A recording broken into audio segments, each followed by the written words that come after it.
Hello, beer buffs. We're back again. I got the coach again. You won't go away, this one. And it's from Free Roam Brewing again, our favourite brewery right now. And it's Hop Skud, and it's a 6.8%. Let's get a pour on. So what's this, Mike? All right, so this is what Jaron, the head brewer at Free Roam, is calling a crisp IPA. So I think it's what you may know as like a brute IPA or a cold IPA, which it's I guess essentially kind of like a hoppy lager. Oh, I see. So it's not you kind of like really hoppy kind of hoppy IPAs, strong IPAs. It's probably a bit lighter on the hop. Yeah, I guess so. If you go into this looking for just an IPA, your traditional IPA, or like I guess West Coast style, you're gonna be let down. You got to change your mindset. Think of, okay, I want something, like you say, he calls it a crisp IPA, something crispy, so you get that hops, but then the finish of a lager. So anyway, cheers. Yeah, let's have a little scent first. Let's see if we're picking some. Yeah, it's kind of has a little bit of a skunkiness to it in a way, in the scent, in the nose. Like some certain lagers that way inclined, you know? So I can see that's oh yeah.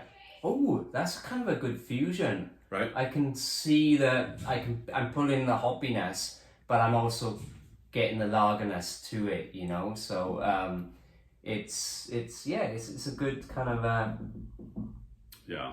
Sorry for the distraction. We're here at my nephew's 10th birthday party.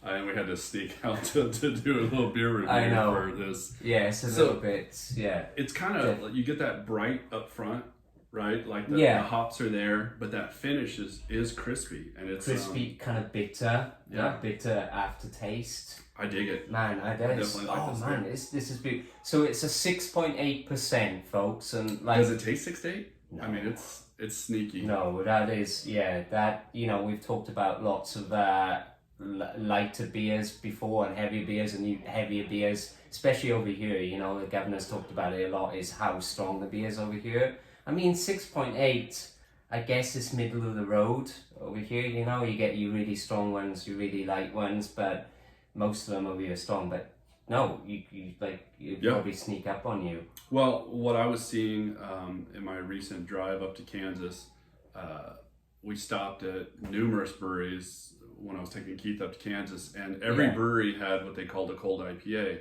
And last year, I went to the Pacific Northwest and went to one of my favorite breweries, Reuben's in Seattle. They had a cold IPA, and I didn't really know what I was getting into. And I drank it, and I was not loving it.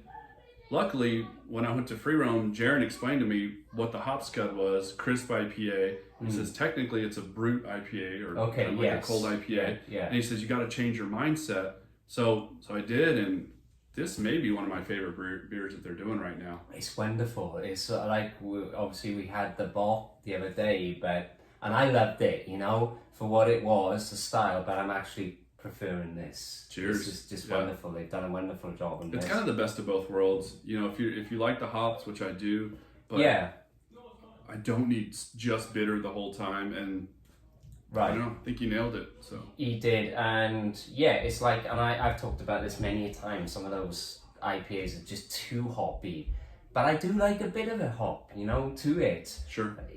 So it is a good combination. I've never thought about that. A kind of an IPA mixed with a lager before. That's pretty original to me. I'm like you say, they're out there, but it's something a little bit different because not a lot of places really do this kind of like mix. So I'll tell a story real quick. When I was talking to Jaron about this beer, I was telling him my first experience with the Brute IPA. And when the Brute IPA came out, I think these breweries were looking to make that the next hazy IPA, right? So hazy IPAs are blowing up. Massive. Let's do another thing. Let's call it a Brute IPA. Let's see. Well, and it was a dud, right? Many of them just they went flat. I don't think they knew what they were getting into, right? I was telling Jaron as I'm drinking a Hop Skud, I said, man, this is really good. I just couldn't get into the brutes. And he made a little face and he's like, well, this is technically a brute. And so Jaron, I guess, knows the guy who pretty much created the brewed IPA with that recipe. And he says, I'm calling it a crisp IPA for marketing purposes, which is brilliant. And it turned me, because the brutes that I had, I don't, much like the beer up at in the Northwest at Reuben's, I don't think my mind was ready for it. I see. So, you know, he opened my eyes to that, and thanks, Jaron, appreciate that. Oh, cheers, Jaron. I appreciate you, and we got to give a big shout out to those folks over at Free Roam, because they donated this beer to us today, and we appreciate it. You know, we're tasting these wonderful beers, and the great folks over there. I've been there several times, and we're gonna have some special stuff lined up with those folks. So watch the space there. But honestly, let's give this a bit of a rating here and finish this off. It's only a taster. We're gonna keep some for the rest of the folks that we taste. You know, we could easily finish this, but we probably shouldn't. Pour more. I know, right? Yeah. Well, it's up to you. I mean, you picked it up. We can finish it if you want, but man, honestly, I've never gone quite this high, but because what they've achieved with this, and it's so different, I'm gonna come in with a straight 9.5 on this. That's fantastic. You know, I love it. It's just beautiful. It's so smooth and easy drinking. That's the key as well. It's easy drinking. Yeah, it is. For 6.8. I'm gonna go with a 9, and that's only because I want Jaron to keep trying. I don't want him to get comfortable. So set the bar higher, you know. But what a great beer, and what a great beer. Glad we get to enjoy it. Cheers. Cheers, beer buffs, and cheers. I finished mine, and we'll see you soon for some special stuff. Bye.